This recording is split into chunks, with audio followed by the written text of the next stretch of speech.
കുറസംഘം ഉണ്ടായിന്. ഒരു പിറാതാണ്. അപ്പുറത്ത് വീട്ടിൽ പൈപ്പ് തുറന്നു. പക്ഷെ ആ പൈപ്പ് പൂട്ടിട്ടില്ല. രാവിലെ അപ്പുറത്ത് വീട്ടിൽ നോക്കി അപ്പുറത്തോട് പൈപ്പ് തുറന്നു നിൽക്കുന്നുണ്ട്. പിന്നെ അങ്ങനെ സത്യം അറിയുന്ന താത്ത അറിഞ്ഞതാണ്. ഈ താത്തല്ലേ സുബൈക്ക് മദ്രസക്കൊന്നും പോവാനായി ചില ഫോൺ എടുത്താണ്ട് പഠിച്ചു. ഞാൻ കുറസംഘം തട്ടൊക്കെ എടുത്താണ്ട് ഇതിന്റെ ഉൾക്കാണ്ട് ജനലിന്റെ ഉൾക്കിടാണ്ട് കൈ ഇട്ട് വീട്ടിന്റെ ഉള്ളിക്കാ. എന്നിട്ടാ എന്റെ ഉമ്മച്ചി കണ്ടില്ലപ്പോ?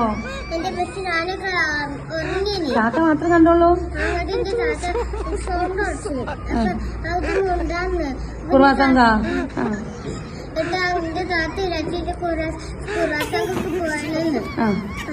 എന്നിട്ട് എന്റെ താത്ത ഡൈനിങ്ങാളിലും എന്റെ റൂമിലും നെറ്റ് കളിച്ചു. അപ്പൊ കുറസംഘം പൈപ്പ് കൂട്ടിപ്പോയോ? മര്യാദ ഉള്ള ആൾക്കാരല്ലേ കുറസംഘം? അല്ലെ പൈപ്പ് തുറന്ന പൈപ്പ് കൂട്ടിയല്ലോ. പ്രേതാണോ? ഇവിടൊക്കെ എന്താള്ളേ? ഇവിടൊക്കെ കൊമ്പാണ്. അത് താത്ത കണ്ടോ കൊമ്പ്? കൊമ്പല്ലേ തട്ടാണ് ചുറ്റിക്കണ. എന്ത് കെട്ടീനോ? താത്ത കണ്ടോ? അല്ല താത്ത കണ്ടോ? ശരിക്കും നേരിട്ട് കണ്ടോ? താത്ത പറഞ്ഞോട്.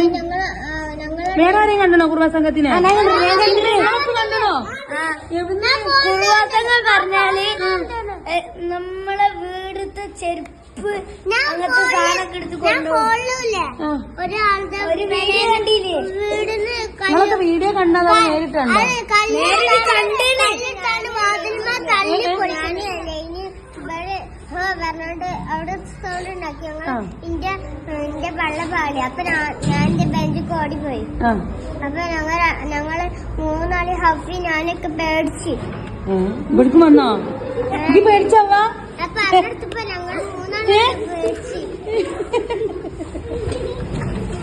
നിങ്ങളൊരു കുറസംഘം ഒന്ന് പോച്ചങ്ങ. കുറസംഘം അല്ലടി കുറസംഘം അല്ലേ? അവക്കെന്താ പറയാണ്ടേ? അവ പറയാ ആര് കുറസംഘം? പിന്നെ കൊണ്ടുപോകൂലേ?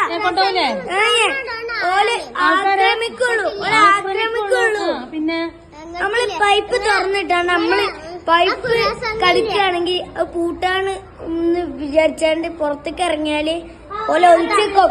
അപ്പൊ ഓല് ഉള്ളിലേക്ക് കയറാതെ നമ്മളെ ആക്രമിക്കും അല്ലേ? ഇതൊക്കെ ആരാ എന്റെ കുട്ടീനോട് പറഞ്ഞത്? ആണോ? അല്ലാണ്ട് എന്റെ താത്ത കണ്ടില്ലേ? അപ്പൊ കണ്ടണോ വീട്ടിലൊക്കെ കുറസംഘം? ഇക്ക് വൈകി എന്നാലും